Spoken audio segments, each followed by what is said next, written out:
Hello guys, welcome to my new video. Indian contract act 1872 में आज हम section 25 पढ़ेंगे। सेक्शन 25 को पूरा इसका बेसिक पढ़ने से पहले हम इसको समझेंगे, उसके बाद हम इसको पूरा पढ़ेंगे जिससे ये समझ आ जाए। सेक्शन 25 में वैसे तो एक जनरल रूल है कि कोई भी एग्रीमेंट बिना कंस्टिट्यूशन के वॉइड होता है, लेकिन इस रूल की कुछ एक्सेप्शंस हैं, तो पहले हम वो समझ लेते हैं। Section 25 subsection 1 promise due to natural love and affection.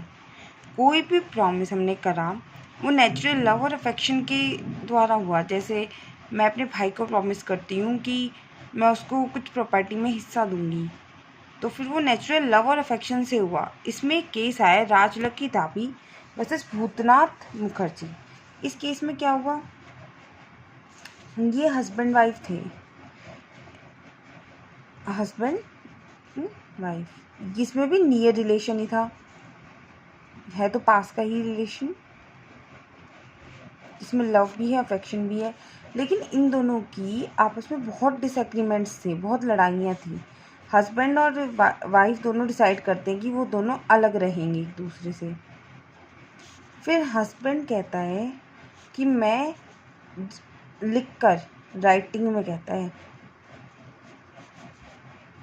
कि मैं तुम्हें मेंटेनेंस दूंगा एग्रीमेंट करते हुए, और उस एग्रीमेंट में ये भी लिखता है कि जो भी हमारी लड़ाइयाँ हुई वो सब लिख देता है, अपने डिसएग्रीमेंट्स, क्वेरल्स जो भी हुए दोनों के बीच वो भी लिख देता है। बाद में हस्बैंड पैसे देने से मना कर देता है, जो रजिस्टर्ड उस डॉक्यूमेंट पे भी लिखा होता है, राइटिंग में लिखा होता है तो रजिस्टर्ड डॉक्यूमेंट पे ही लिखा होता है।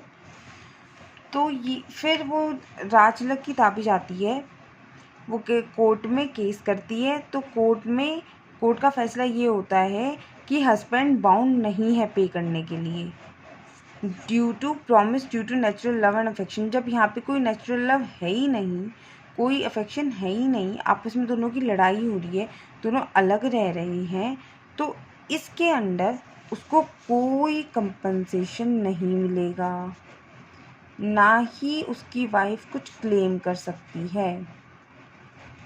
जहाँ पे भी नेचुरल लव अफेक्शन होगा वो भी सिर्फ नियर रिलेशंस वालों के लिए, दूर वाले रिलेशन नहीं, सिर्फ नियर रिलेशन वालों के लिए, वहीं पर ही ये सेक्शन 25 सबसेक्शन 1 लगेगा।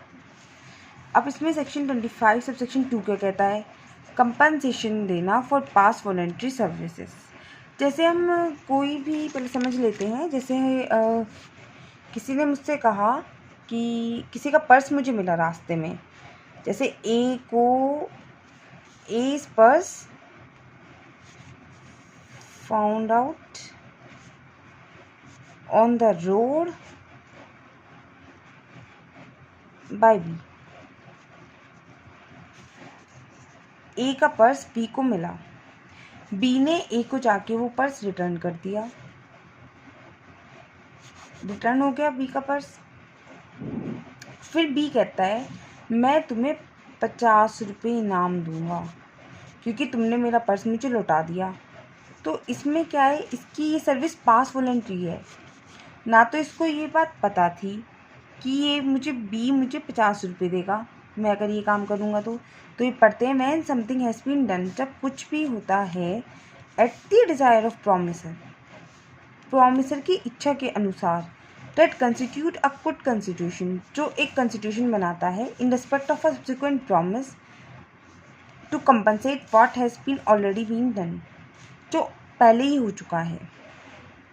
तो उसके लिए कुछ भी प्रॉमिस करता है कि भाई पर्स उसने ढूंढा, उसको मिल गया रास्ते में पड़ा हुआ, या उसने ढूंढा, या कुछ भी कैसे भी उसको पर्स मिला, उसने रिटर्न कर दिया। अब वो भी अपनी इच्छा के अनुसार, डिज़ायर है इसमें, डिज़ायर ऑफ प्रोमिसर, तो इसमें कंस्टिट्यूशन का होना ज़रूरी नहीं था। तो वो ये वैलिड कॉन्ट्रैक्ट है क्योंकि पास वॉलंटरी सर्विस के लिए दिया जा रहा है। ए ने सर्विस तो प्रोवाइड करी है बी को, इसके लिए उसने 50 रुपये दे दिए, तो ये क्लेमेबल है। अब थर्ड पॉइंट पढ़ते हैं, promise to pay a time barrier debt. Promise करा कि जो टाइम बैरियर डेट हैं वो पे करेंगे।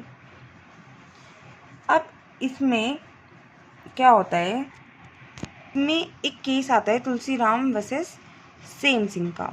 लेकिन इस केस को समझने से पहले मैं आपको एक एग्जांपल देके समझाना चाहती हूँ इसको। ए ने बी से उधार लिए 1000 रुपये। जो वो डेट था, जो उधार लिया, वो लिमिटेशन एक्ट में बैरियर हो चुका था, ख़त्म हो चुका था।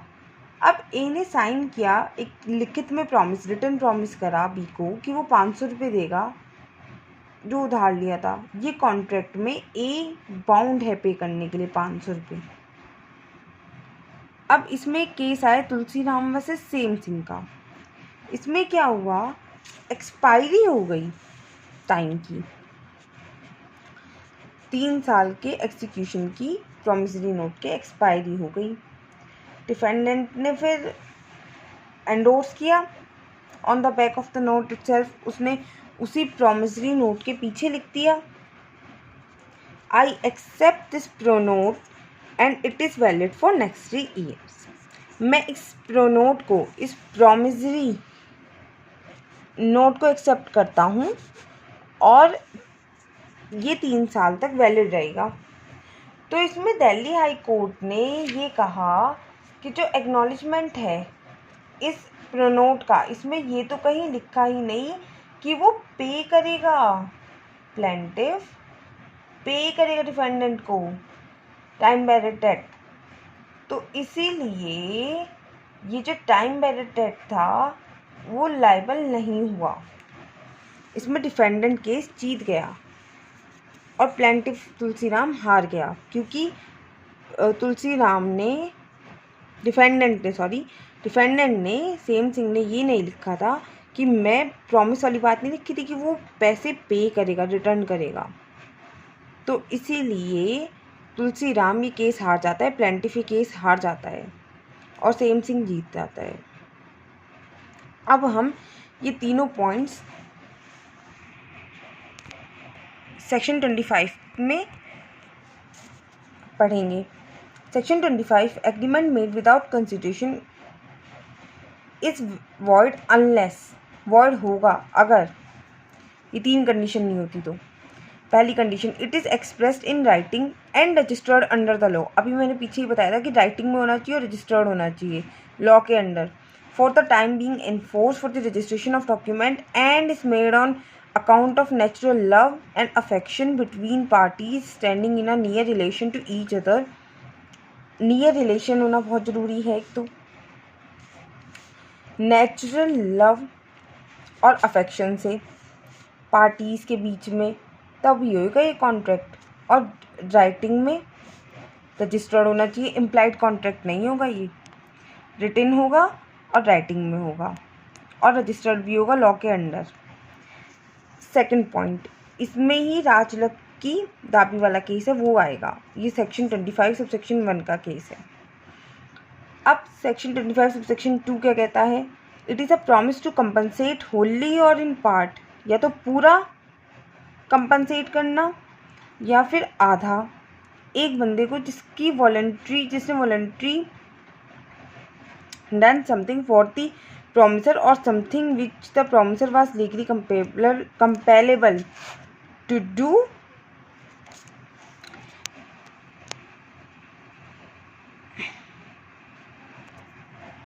इसमें पास्ट जो वॉलंटरी सर्विस दी है उसके लिए कंसिडरेशन देने की बात हो रही है। हाँ, आप दे सकते हो eight the desire of promiser. अभी हमने 25 सबसेक्शन 2 पढ़ा पीछे, उसमें साफ था कि प्रॉमिसर अपने डिज़ायर पे दे सकता है। पर्स को ढूंढा, उसने दे दिया, उसको रिटर्न कर दिया। जो ऑनर था, ऑनर ने उससे कहा कि मैं 50 रुपये तुम्हें दूंगा, तो ये भी एक वैलिड कॉन्ट्रैक्ट है और इसमें कंसिडरेशन वैलिड है। फिर थर्ड पॉइंट आया, it is a promise made in writing. एक प्रॉमिस हुआ जो लिखित में हुआ और साइन भी किया हुआ है पर्सन के द्वारा, to be charge therewith or by, और उसके एजेंट के द्वारा या फिर जनरली या specially authorise in that behalf. Authorise होना चाहिए वो उसके बिहाफ पे।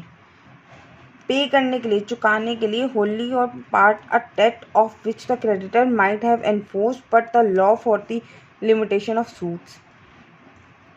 साफ साफ लिखा है, part of a debt which the creditor might have enforced, creditor enforce करा सकता है, but the law for the limitation of suits, limitation भी होगी, ये नहीं जैसे कोई इंसॉल्वेंट है, इंसॉल्वेंसी डिक्लेयर करती है उसने, उसके सारे जो भी सब था सब पे ऑफ हो गया। एक और एग्जांपल है इसका, ये पे ऑफ होने के बाद अब जब भी वो अपना टाइम पीरियड डेट देना चाहेगा तो टाइम पीरियड डेट देने के लिए उसको नया क्या बोलते हैं, कॉन्ट्रैक्ट बनाना पड़ेगा, नया एग्रीमेंट करना होगा, इसमें नहीं इंक्लूड होगा वो। तो आज के लिए इतना ही। Please do like, subscribe and share, comment on my video.